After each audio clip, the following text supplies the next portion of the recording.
கல்வி, வேலைவாய்ப்பு என அனைத்திலும் தமிழ்நாடு முன்னிலை வகிப்பதாக குறிப்பிட்ட மக்கள் நீதி மய்யம் தலைவர் கமல்ஹாசன் குணாபட வசனத்தை கூறி முதல்வர் மு.க.ஸ்டாலினை பாராட்டினார்.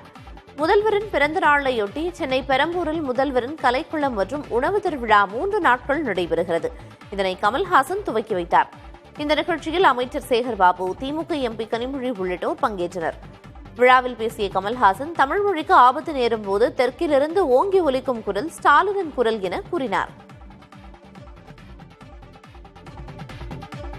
ஸ்டாலின் அவர்கள் தமிழ்நாட்டுக்கு மட்டும் நல்லது செய்கிறாரா என்றால் அதையும் தாண்டி புனிதமானது அவருடைய பயணம்.